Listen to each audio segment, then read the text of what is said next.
It was used in Afghanistan. It was used again in Iraq.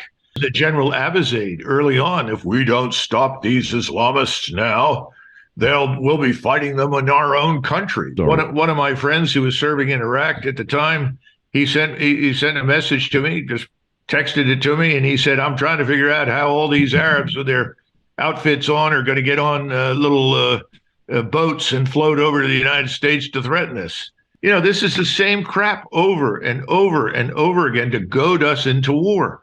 One of the things that people don't seem to understand, and I include many people in uniform, if you go back to 1990 and 1991, we were already in the process of beginning to, quote unquote, downsize the armed forces. And Saddam Hussein did us an enormous favor. If he'd have waited a couple of years, we'd have been in a much weaker position to respond. But he did so in a very timely fashion for us.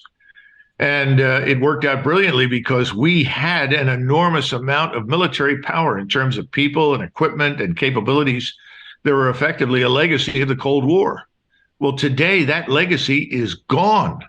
We don't have those surpluses of military power. We don't have a monopoly on all the precision strike, the space-based surveillance, reconnaissance, intelligence. All of those things lie in the hands of the Russians and the Chinese and Iranians and others now, particularly the Russians. And we're not prepared for an all-out war. We rely on the Air Force to shoot everything down with aircraft, and the Russians rely far more heavily on ground-based integrated air defenses. We don't have anything like that, and they can shoot down everything, including the stealth aircraft that we place so much value on. Well, you have the S-400s and S-300s, and the thing is that you have multiple levels and layers of air defense to deal with everything. And we don't have that. In other words, they can shoot down a drone as easily as they can an aircraft at 30,000 feet. I mean, first of all, we got to understand that we're talking about a battery, and that's perhaps 8 launchers. And those 8 launchers, each one can fire 128 missiles at a shot. Now, when you start doing the math, it doesn't take very long to figure out that since you fire 2 missiles at every incoming target, you're going to go through a lot of missiles quickly. Those are very difficult to build. We don't have a huge arsenal sitting there of missiles. So they're going to have to be careful what they use. Now, the second part of this, if you look at that entire aid package, we don't need to go through it all. Most of that stuff won't arrive in Ukraine for months. And the war may well be over by then on Russian terms. And they'll be targeted as soon as they cross the Ukrainian border. They'll see them when they get off the railheads in Poland. They'll probably be shipped through Gdansk to the Polish border, where they're offloaded or put on some other transport and then moved. And I don't know how far forward they'll want to move them. If they're going to use them for military sensitive command and control sites, or they're going to put them around part of Kiev, I have no idea. But it's still a point defense weapon. It's not going to defend a large area. In order to defend a really large area in a theater of war like Ukraine, you would need 10 battalions, not just 1 battery. So this is a gesture. The first time the Russians went in towards Kiev, it was a feint. People talk about the quote-unquote Battle of Kiev. That's a lot of nonsense. It never happened. That was entirely designed to draw Ukrainian forces away from southern and eastern Ukraine. What he's interested in doing now, what the Russian armed forces are being told to do in the next series of offensives that will begin sometime, I suspect, in January, early February, late January, early February, is annihilate what's left of the Ukrainian armed forces on the ground. That's their mission. Dispose of them, eliminate them completely, and at the same time stop the flow of weaponry coming into Ukraine from Poland. They can stop it, and they really haven't set out to do it in a complete military fashion. I mean, they can target the whole length of that border, and they can move forces up to that border. They have the capability now of attacking from several directions at once, or they can do it sequentially. Right. They could come down from Belarus down south and put a force between Kyiv and the Polish border. But having said that, what I would also point out is that the Russians are very good at overwhelming air defenses. In other words, if you want to put an air defense battery out of business quickly, First and foremost, you put up a lot of targets that are frankly meaningless. And then once you know exactly where they are based on the missiles that they're firing, you target them and destroy them from a distance. So you've got drones, you've got cruise missiles, you've got tactical ballistic missiles, you've got any number of different options that you can use. They don't want to talk about the various systems they can put up there that are meaningless. That's why it was so interesting to listen to people talk about it being a game changer. Any competent air defense officer will explain that it can be successful at defending a fairly small point on the ground, a small section, a neighborhood, if you would. Well, yeah, but you still want to put it out of business, because what you want to be able to do, which is what they're doing right now, is fly their own aircraft, manned aircraft, with impunity. When people ask me, is Mr. Putin seriously ill? Is he dying? I have no idea. Back in the 60s, 70s, and 80s, we had these people that called themselves Kremlinologists, and they would sit around and sort of conjecture about which Russian on the Politburo said what. This is a waste of time. We're dealing with the Russian state and its armed forces.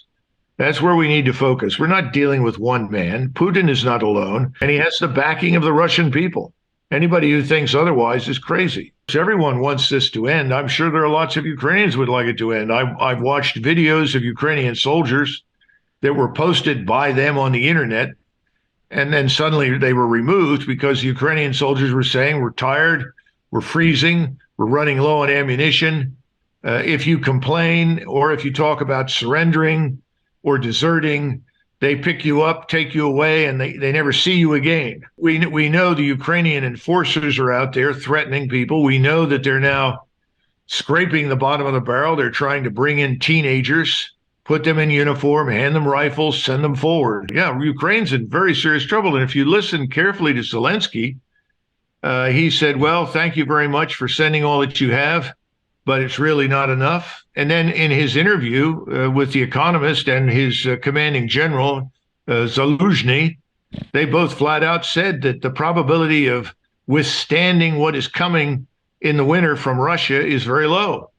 You can give us a lot of things that will help, but they are far stronger than we thought, and we are not as strong as we said. Well, the Russian soldiers don't lack for proper clothing. They don't lack for heat. They don't lack for food. They don't lack for ammunition. They have been training very, very vigorously. And one of the reasons they've been waiting is that in southern Ukraine, down near Odessa and the southern part of the area held by the Russians, it still is not frozen. During the day, the temperature rises to about 34 degrees, and at night it falls to 20. In order for you to move effectively with thousands of armored fighting vehicles and wheels and so forth, it has to drop below freezing and stay there. Now, northern Ukraine is frozen, but the south is not. And they're waiting for that to happen. And they need 2 weeks of consecutive days of freezing temperatures in the south for the ground to freeze. Well, they have now put T-90s into the field. What we were dealing with at the beginning of this were a lot of tanks that had been sitting in essentially the equivalent of a used car lot. In other words, 7,000 old tanks. And the Russian troops were told when they went into Ukraine, if there's anything wrong with this thing, don't try to fix it. If it's damaged in combat, just get out, walk away from it. We'll give you another tank. They really did not bank on this major war. They thought there would be a negotiated settlement. So now what has happened is that the T-90s are finding their way into all the Russian units, T-80s and T-90s. The T-90 is the best available that they've got, which is in most ways equal to or as good as an M1. And the advantage that the Russians have over us in the tank department is not so much in armament. Our armament is excellent. Our guns are excellent. Our problem is the engine. We have a turbine engine in the tank, and as turbine engines were designed for use by jet aircraft. Well, we put a turbine engine back in the late 70s, early 80s into the M1 series tanks. And the turbine engine problem is that as long as it sits still and you've got the engine running, it burns as much as it does running when you're moving. In other words, whether you're moving or sitting still, you've got about 7.5 to 8 hours of fuel. That's it. So you tend to shut the tank down. Now, they built since 1990 an auxiliary uh, power pack. They want to turn on while you're sitting still. But the problem with all of that is that you've got to shut that down, and then it takes a little time to crank up the turbine engine. So you have a very, very high fuel usage rate with the tanks, far higher than the Russians. And then secondly, the turbine engine burns at 1,000 degrees Fahrenheit. It emits a thermal signature that can be viewed from low Earth orbiting satellites. They're using the traditional diesel engines, and they also have thermal blankets, which they put over their engine compartments in order to conceal the thermal signature. So our thermal signature stands out brilliantly. And that also makes you a brilliant target for anybody who wants to destroy you. I think the main fact in U.S. democracy right now is not really polarization, though we have our culture wars. It's really the capture of the instruments of power by particular corporate lobbies. Almost all of our societies parceled out now. The financial world parceled out to Wall Street, the health sector parceled out to the big health industries, the foreign policy to a shocking extent parceled out to the military industrial complex, the energy sector parceled out to big oil and gas, though it's obviously under stress because of climate realities. And while we battle left and right, red and blue, the reality is actually the government is mainly run and operated by powerful interests. In the US, the elections that we just had in the United States were funded probably $8 or $9 billion in this off cycle election. The next presidential election in 2024 will be a $15 to $20 billion affair. Now, this is big corporate money going into politics. It manipulates politics. It basically controls the politicians of both parties. The chairman of our House and Senate committees reap huge flows of funds from the industries that they purportedly oversee. And it reaches a point of absurdity. Recently, of course, we had the cryptocurrency collapse, and this Sam Bankman-Fried, who brought down his cryptocurrency trading unit. He was being advertised just the days before on a panel with our Secretary of Treasury, Zelensky, and Zuckerberg. The four were part of a New York Times panel coming up before the guy went bankrupt and is now enmeshed in mass fraud. And this guy, this kid, 30 years old, was the second largest donor to the Democratic Party in this cycle, basically with stolen and fraudulent money. And somehow Ukraine is in the mix of this and so forth. But my point is, basically big money took over our politics, and it has wrecked our politics, and it's wrecked the politics of both parties. Now, then comes the role of digital in all of this. And I'd say the media more generally. I'm not saying anything new or surprising to say we live in a sea of lies right now. But I think the main point I would emphasize, at least in the US context, is most of the lies are coming from government or government and industry alliances. So it's not so much the spontaneous lying and waves of fake information that come from social media. It's actually public lying. Much of what we're told about this war in Ukraine is lies. This has been a manipulation basically from the start. My view is the United States helped to provoke this war very much by its push for NATO enlargement to Ukraine and to Georgia. We're not allowed to say that on the mass media anymore because the mass media is engaged in official narratives. My guess, the U.S. blew up the Nord Stream pipeline, or the U.S. and U.K. blew up the Nord Stream pipeline. The president said we were going to end it. He actually said it. But if you try to say this in the media, you can't say it. I know I was cut off when I have tried to say these things. I am of the view that even COVID-19, the virus, came in some way from US China lab research. And I've been part of a detailed effort to document this as much as possible, but it's against the official false narratives. Of course, the social media add to this, but I'm not sure the fake news is really it. Whenever there's a new medium of communication, those who hack that medium do use it for their purposes. This was true of radio with the demagogues of the 1920s. It was true of television after World War II, and it's true of the social media now.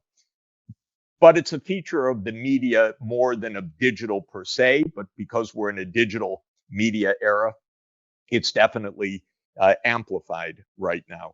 I think what digital does, though, is enable deep fakes more than before. We're losing touch with what's real and what's not real. In a way, we're being thrown back into Plato's cave, I would say, because we see shadows or we see deep AI that makes us believe certain things. But a tremendous amount of the manipulation comes from the state. I'm sorry to say, not surprisingly, that's where the power and the money is.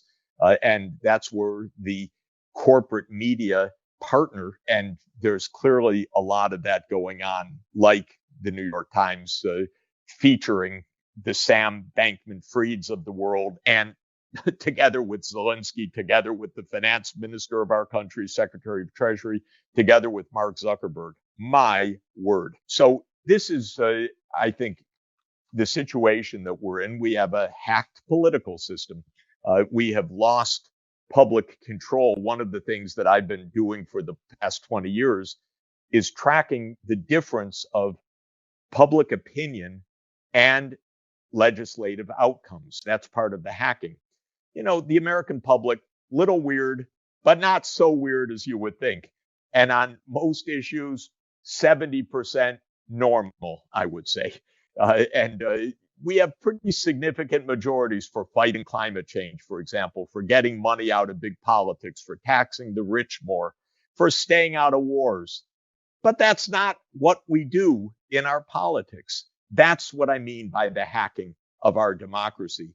It's not that the public's crazy. It's that the political system is controlled and manipulated.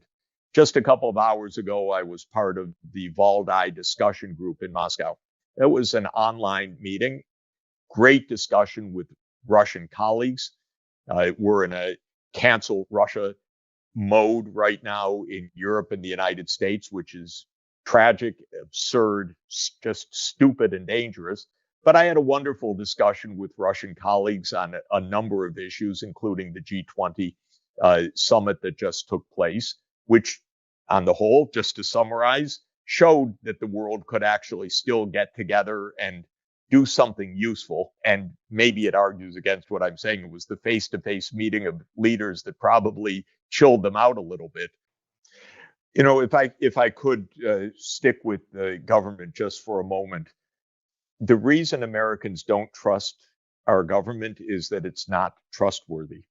And I'm now 68, so I've lived a long time through a lot of administrations. And basically, the US government has been lying to me my whole lifetime, and lies of a major sort.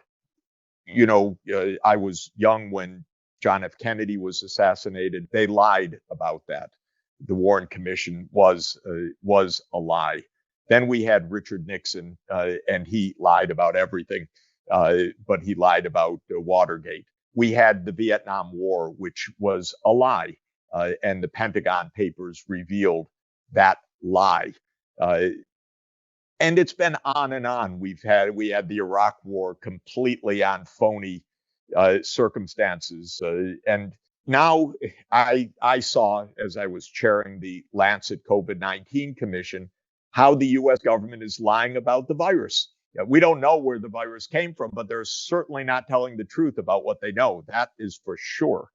From the very beginning, they aim to tell us a narrative rather than to tell us the truth.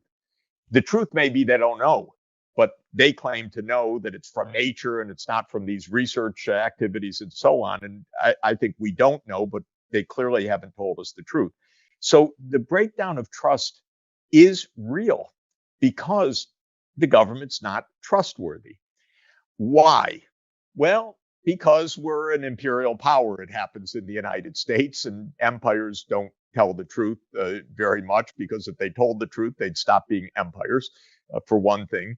And they have taken, I think it's unfair to invoke Machiavelli here, but I will do so anyway. They take the idea that the goal is power, and you do what you can to hold on. So I have a very simple prescription, very naive, uh, but very simple. Tell the truth and trust will come back.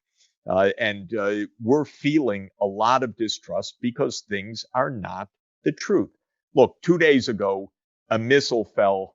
I mean, it fell. A missile landed in Poland and killed a couple of people. At the beginning, Zelensky said Russian missile attack, and there was suddenly calls for NATO engagement and Article 5 and so forth. Then, uh, actually, the U.S., to not have World War III, said the truth that, this looks like it was a Ukrainian missile, not a Russian missile that landed. And the Ukrainian foreign minister said, that's a conspiracy theory. This was a Russian missile. Somebody's lying here. And this is, it's not a game what we're in. We're in a life and death situation. And we're playing with facts right now. Or, I mean, we're playing with narratives, I should say more literally. And this is why the trust is absolutely so low.